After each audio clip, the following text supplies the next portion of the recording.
नमस्कार। जोजलपा नेपाल भाषा एकेडेमीका निमित्त अनक मिडियाको प्रस्तुति र कीर्तिपुर नगरपालिकाद्वारा निर्मित रेडियो शिक्षा कार्यक्रमबाट म हरिबहादुर थापा यहाँहरूलाई हार्दिक स्वागत अभिवादन गर्दछु। यस नगरपालिकाको वडा नम्बर 6 स्थित आदिनाथ माध्यमिक विद्यालयको म गणित शिक्षक आज कक्षा 10 को अनिवार्य गणित विषय लिएर उपस्थित भएको छु। विद्यार्थी भाइ बहिनीहरू, अघिल्लो कक्षामा हामीले नाफा नोक्सान, अंकित मूल्य, छुट, क्रय मूल्य, विक्रय मूल्य, भ्याट जस्ता शीर्षकमा अवधारणात्मक छलफल गर्यौं। भाइ बहिनीहरू, अघिल्लो कक्षामा सहभागी भइसकेको हुनाले यी कुराहरूमा पक्कै पनि प्रष्ट भइसक्यो होला हैन त? आजको कक्षामा यस सम्बन्धी केही सूत्रहरूको चर्चा गर्नेछौं। ल त भाइ बहिनीहरू, कलम र कापी लिएर तयार भइसक्यो होला हैन त? भाइ बहिनीहरू, अहिले हामीले चर्चा गरिरहेको कुराहरू व्यावहारिक गणित भएको हुनाले यसका सूत्रहरू पनि व्यावहारिक ढंगले नै सहज तरिकाले स्थापित गर्न सक्नेछौं। जस्तै हामीले सानो कक्षादेखि अर्थात् कक्षा 8 देखि पढ्दै आएको नाफा निकाल्नु पर्यो भने विक्रय मूल्य माइनस क्रय मूल्य भन्ने सूत्र।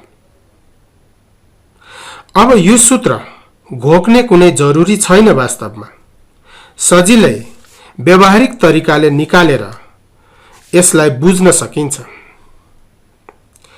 यसको लागि सबैभन्दा पहिला कस्तो अवस्थामा नाफा र कस्तो अवस्थामा नोक्सान हुन्छ भन्ने कुरा बुझ्नु जरुरी छ। त्यसैले यो पक्षमा विचार गरौं त। हो, पक्कै पनि किनेको भन्दा बेचेको दाम बढी भए नाफा र किनेको भन्दा बेचेको दाम थोरै भए नोक्सान हुन्छ। अब कुनै वस्तु अथवा सामानको क्रय मूल्य 500 रुपैयाँ छ र यसको विक्रय मूल्य 550 रुपैयाँ छ। अब भाइ बहिनीहरू विचार गर त, यसमा नाफा हुन्छ कि नोक्सान? किन र कति? यी तीनवटा प्रश्नको उत्तर भाइ बहिनीहरूले एकैछिन सोचौं त। ठीक भन्यो। नाफा किनकि क्रय मूल्य भन्दा विक्रय मूल्य बढी छ यो कारोबारमा र यसमा नाफा भाइ बहिनीहरूले सोचे जस्तै 50 रुपैयाँ हो। अब फेरि विचार गर त, यो नाफा कसरी आयो? शाबास, 550 रुपैयाँबाट 500 रुपैयाँ घटाउने हैन त भाइ बहिनीहरू? 550 भनेको के हो? विक्रय मूल्य। अनि 500 रुपैयाँ भनेको के हो? क्रय मूल्य। 550 भनेको विक्रय मूल्य क्रय भयो कि भएन भाइ बहिनीहरू? हो, यसरी विक्रय मूल्यबाट क्रय दियो भने नाफा निस्कँदो रहेछ। त्यसैले नाफा इक्वल टु विक्रय मूल्य माइनस क्रय मूल्य भन्ने सूत्र यसरी व्यावहारिक ढंगले हामी निर्माण गर्न सक्छौं। अर्थात् त्यसलाई इंग्लिश भर्सनमा कुरा गर्दा profit equal to SP minus CP हुने भयो। आएन त सूत्र? अब यसै गरी लग equal to CP minus SP पनि सजिलै गर्न सकिन्छ। अब लागौं नाफा प्रतिशत कसरी निकालिन्छ भन्ने बारे अघि हामीले जुन नाफाको चर्चा गर्यौं त्यो वास्तविक नाफाको कुरा थियो, अर्थात् कति रुपियाँ नाफा हुन्छ भन्ने कुरा थियो। अब हामी यो नाफालाई प्रतिशतमा कसरी निकाल्ने भन्नेतिर लाग्छौं। अघिकै कुरा गरौं, 500 रुपियाँमा किनेर 550 मा बेच्दा 50 रुपियाँ नाफा हुन्छ भन्ने कुरा थियो। 50 रुपियाँ नाफा भनेको कति प्रतिशत नाफा होला? भाइ बहिनीहरु, यसमा एउटा कुरा के बुझ्नु पर्छ भने प्रतिशत नाफा भनेको 100 कति नाफा हुन्छ भनेको हो, अर्थात् पर 100 मा कति प्रॉफिट हुन्छ भन्न खोजेको हो। जस्तै हाम्रो अघिको हिसाबमा 500 रुपियाँ क्रय मूल्यमा 50 रुपियाँ नाफा भएको छ। अब यही वस्तु 100 मा किनेर बेच्न पाएको भए कति नाफा हुन्थ्यो होला? त्यो नै प्रतिशत नाफा हो भाइ बहिनीहरु। यसरी बुझ्नुपर्छ यसलाई। अब भाइ बहिनीहरुले सानो कक्षामा ऐकिक नियम त पढेकै हुनुपर्छ, हैन त भाइ बहिनीहरु? त्यही नियम क्रय 50 रुपियाँ नाफा हुन्छ भने 1 रुपियाँमा कति नाफा हुन्छ? 50 मा 500 नाफा हुन्छ र क्रय अब यो कति नाफा हुन्छ? 1 रुपियाँमा जति नाफा भएको थियो त्यसैको 100 गुणा, अर्थात् 50 अनि त्यसलाई 100 ले मल्टिप्लाई गर्ने। अब के हुन्छ भाइ बहिनीहरु? यसलाई विस्तारै बुझेर सूत्रमा रूपान्तरण गर्ने कोसिस गरौं त। 50 रुपियाँ भनेको के हो? वास्तविक नाफा अपन 500 रुपियाँ के हो? क्रय मूल्य र इन्टु 100। यसरी नाफा प्रतिशत भनेको वास्तविक नाफा अपन क्रय मूल्य इन्टु 100% भयो। यसरी नाफा प्रतिशत निकाल्ने सूत्र निर्माण गर्न सकिन्छ र अघिको हिसाबमा यो 10% आउँछ। यसैगरी नोक्सान प्रतिशत बराबर वास्तविक नोक्सान को अपनमा क्रय मूल्य मल्टिप्लाई बाइ 100 हुन्छ। मलाई भाइ बहिनीको कुरा बुझिसकेको हुनाले नोक्सान प्रतिशतको सूत्र पनि सजिलै बुझ्न सक्नेछन् र निकाल्न सक्नेछन्।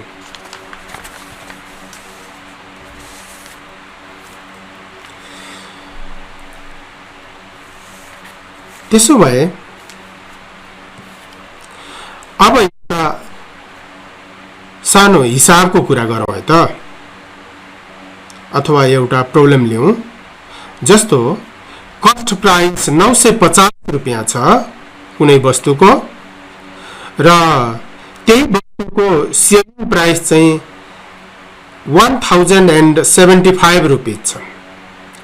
950 रुपीज मा किनेको, 1075 रुपीज मा सेल गरेको। अब यो बिजनेसमा प्रॉफिट हुन्छ कि लस? यसलाई प्रतिशतमा निकाल्दा कति हुन्छ? एकैछिन भाइ बहिनीहरु यसलाई विचार गरौँ त। हो, पक्कै पनि भाइ बहिनीले भने जस्तै यसमा नाफा देखिन्छ, किनकि यसको क्रय विक्रय मूल्य धेरै छ। त्यसो भएको हुनाले अब नाफा अर्थात् प्रॉफिट पर्सेन्टेज अब विद्यार्थी भाइ बहिनीहरूले सजिलै निकाल्न सक्नेछन्। यसको निम्ति पहिला कति रुपियाँ नाफा भयो भन्ने कुरा निकाल्नु पर्यो। एसपी माइनस सीपी बाट यो कुरा आउँछ र त्यसपछि profit by CP multiplied by 100 भन्ने फर्मुलामा भ्यालुहरु राखिदिँदा भाइ बहिनीहरूले यो सजिलै निकाल्न सक्नेछन्। भाइ बहिनीहरू, अब सम्बन्धी सूत्रहरू निर्माण गर्नेतिर लागौँ है त। जस्तै 1000 भनेको सामानमा 10% छुट दियो कुनै व्यापारीले भने कति छुट होला अनि छुट पछिको मूल्य कति होला, यसबारे छलफल गरौँ है। भाइ बहिनीहरू, यहाँ व्यापारीले सुरुमा भनेको दाम 1000 रुपैयाँलाई हामी गणितको भाषामा अंकित मूल्य भन्दछौँ अनि यसमा छुट 10% छ। त्यसो भए छुट कति रुपैयाँ भयो निकालौं त।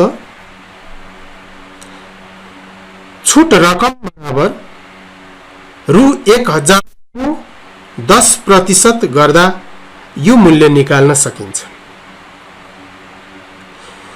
यो भनेको वास्तविक छुट बराबर अंकित मूल्यको छुट प्रतिशत हुन आयो।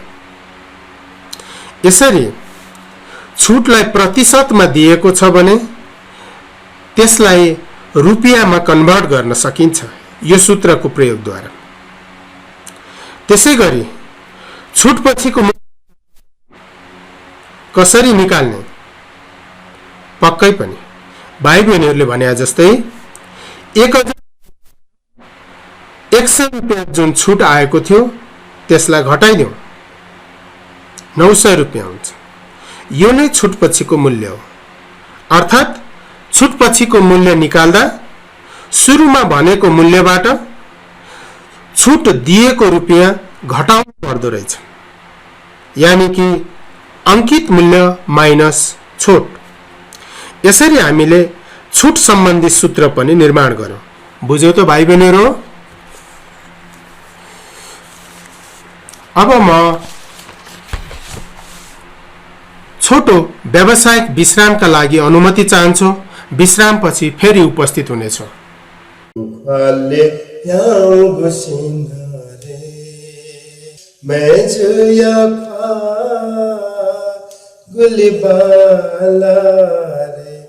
अलकली अले हक्कु पत्सी कुली जकलो गुरे स्वाछ पोछेने हाय गुली हिसी दुगुरे तुयु गुफाले याउ गुसिनारे जो लपा जी राजेश महाजन नेवा छि नेना चुना दिगुटु नेपाया गौरव नेवा मसिका नेवा एफएम 106.6 मेगाहर्ज नेना दिशा नेंगा दिशा। व्यावसायिक विश्रामपछि पुनः स्वागत गर्दछु। तपाईं अहिले नेवा एफएम 106.6 मेगाहर्जमा सुन्दै हुनुहुन्छ। कीर्तिपुर नगरपालिकाद्वारा निर्मित यो कार्यक्रम तपाईं आफ्नो मोबाइलमा हाम्रो पात्रो एप्स डाउनलोड गरी हाम्रो रेडियोमा पनि सुन्न सक्नुहुन्छ। यसैगरी www.newafm.com.np लगअन गरी विश्वको कुनै पनि कुनामा रहेर सुन्न सक्नुहुनेछ। त विद्यार्थी भाइ बहिनीहरू, विश्राम अगाडि हामीले नाफा, नोक्सान र डिस्काउन्टको कुरा गर्यौं। अब हामी भ्याट सम्बन्धी सूत्रको कुरा गरौँ है त। विद्यार्थी भाइ बहिनीहरू, भ्याट जहिले पनि छुट पछिको मूल्यमा लाग्दछ। अर्थात् एमपी माइनस डिस्काउन्ट गर्यो भने प्राइस आफ्टर डिस्काउन्ट आउँछ र त्यही प्राइस आफ्टर डिस्काउन्टमा भ्याट पर्सेन्ट लाग्दछ, अर्थात् भ्याट लाग्दछ भनौँ। र यो भ्याट रकम निकाल्न अघि हामीले भनेको प्राइस आफ्टर डिस्काउन्टको भ्याट पर्सेन्ट अर्थात् छुट पछिको मूल्यको भ्याट प्रतिशत गरेर निकालिन्छ। विद्यार्थी भाइ बहिनीहरूले एउटा कुरा के बुझ्नुपर्छ अथवा के ख्याल गर्नुपर्छ भने छुट जहिले पनि घटाउने कुरा हो र भ्याट जहिले पनि जोड्ने कुरा हो। भनाइको अर्थ छुट छ भने घटाउनु पर्यो, भ्याट छ भने जोड्नु पर्यो। त्यसैले छुट र भ्याट सहितको अन्तिम मूल्य निकाल्नु पर्यो भने छुट घटाउने र भ्याट जोड्ने गर्नु पर्दछ। अर्थात् final price equal to marked price minus discount plus VAT गर्नु पर्दछ।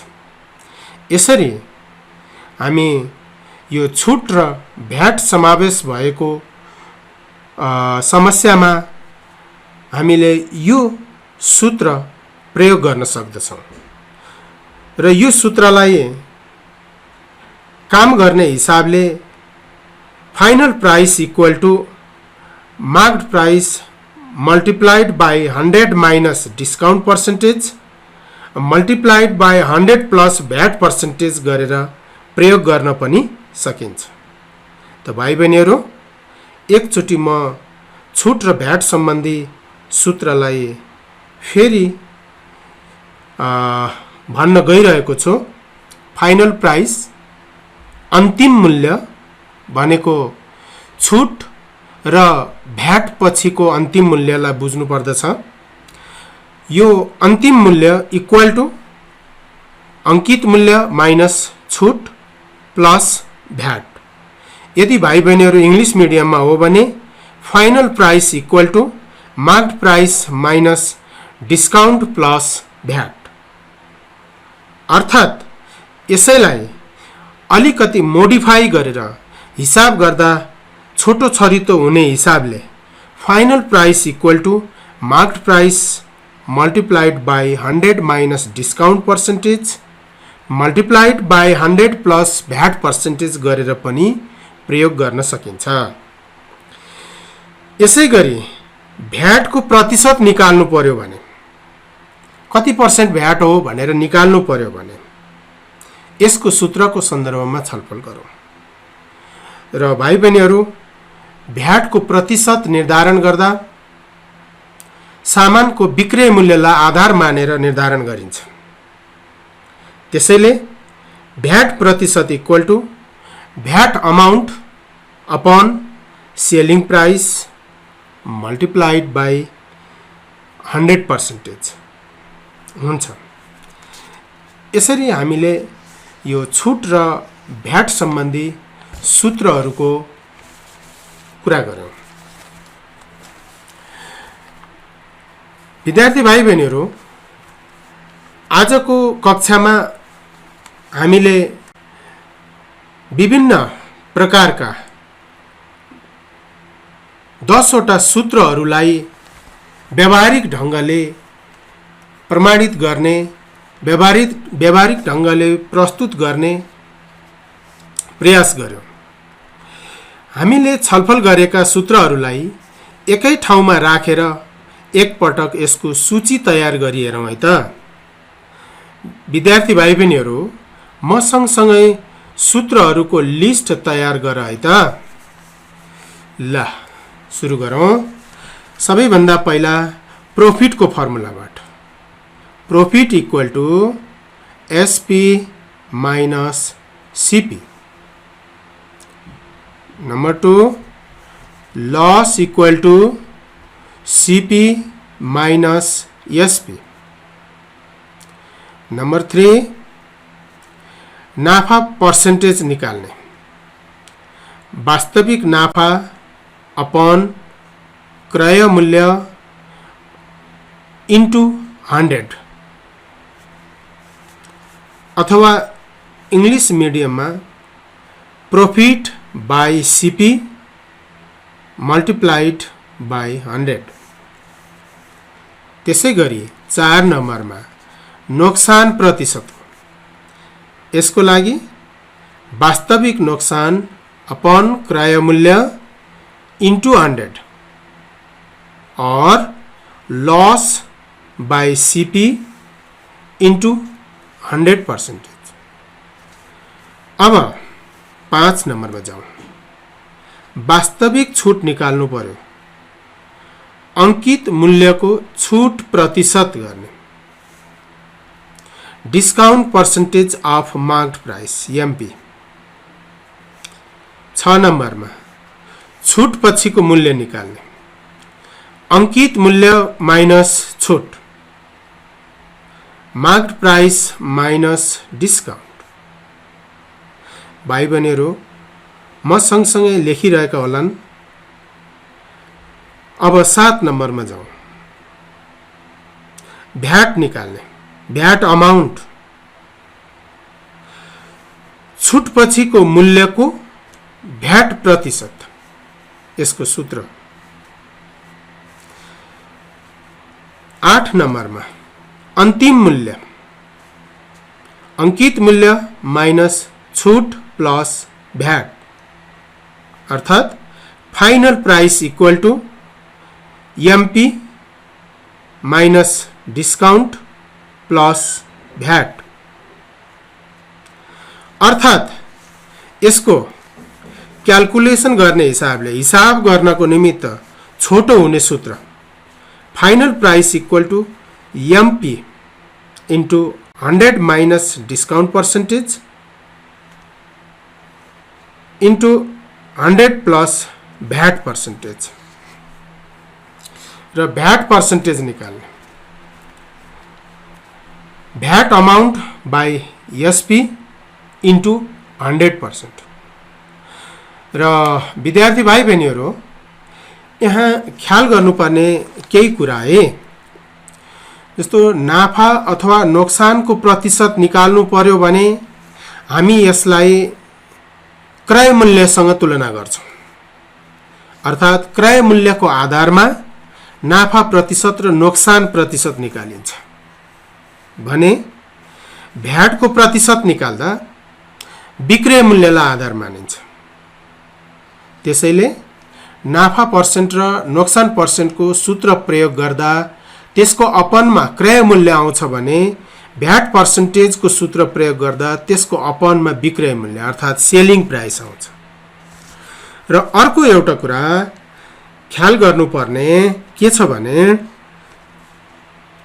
दिएको समस्यामा छुट पछि भ्याट छ कि छैन त्यसलाई राम्ररी हेर्नु पर्दछ यदि छुट पछि भ्याट छैन भने छुट पछिको मूल्य नै वास्तवमा बिक्री मूल्य हुन्छ र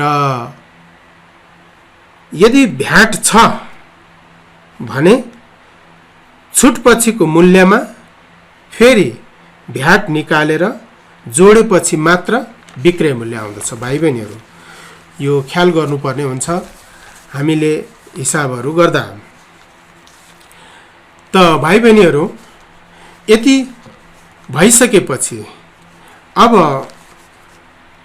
यिनै सूत्रहरुलाई विद्यार्थी भाइ बहिनीहरुले तयारी गरेर आफ्नो विद्यालयको शिक्षकलाई विद्यार्थी भाइ बहिनीहरुले प्रस्तुत गर्नेछन् र अब म एउटा समस्या प्रस्तुत गरौँ है र मैले प्रस्तुत गर्न खोजेको समस्या मार्क्ड प्राइस डिस्काउन्ट र भ्याट सँग सम्बन्धित छ वास्तवमा यो प्रश्न एसईई को दृष्टिकोणले महत्त्वपूर्ण प्रश्न मानिन्छ मानौ कुनै वस्तुको मार्क्ड प्राइस 7000 छ डिस्काउन्ट 5% छ र भ्याट चाहिँ 13% छ सामान्यतया भ्याट 13% नै हुने गर्दछ र अब यसको फाइनल प्राइस कति होला अन्तिम मूल्य निकाल भन्दछ प्रश्नले अब यसको सोलुसन तिर जाउँ है त यसलाई हामी दुईटा विधिबाट निकाल्न सक्छौं जस्तो पहिलो विधि अनुसार कुरा गर्दा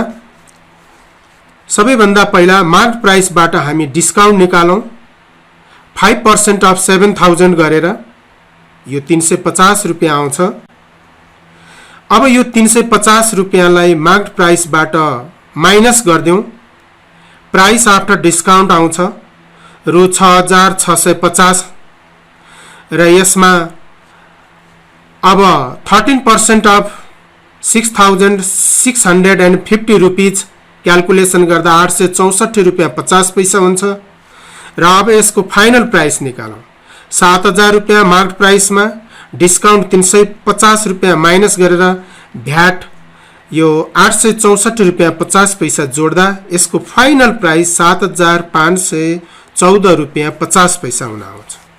र यसको दोस्रो विधि अनुसार विद्यार्थी भाइ बहिनीहरूले आफैले अभ्यास गर्न सक्नेछन् भन्ने मैले अपेक्षा लिएको छु। र हाम्रो रेडियोको प्राविधिक मित्रबाट समय समाप्त भएको जानकारी प्राप्त भएकोले म आजको पाठ यही अन्त्य गर्ने अनुमति माग्दछु। आजको यस कार्यक्रममा प्राविधिक सहयोग गर्नुहुने मित्रलाई धन्यवाद दिँदै आगामी हप्ता फेरि यही समयमा पुनः भेट्ने बाचाका साथ आजलाई म बिदा चाहन्छु। छिनछिनमा साबुन पानीले हात राम्ररी धोएर घरमै सुरक्षित बस्नुहोस्। नमस्कार, शुभ दिन।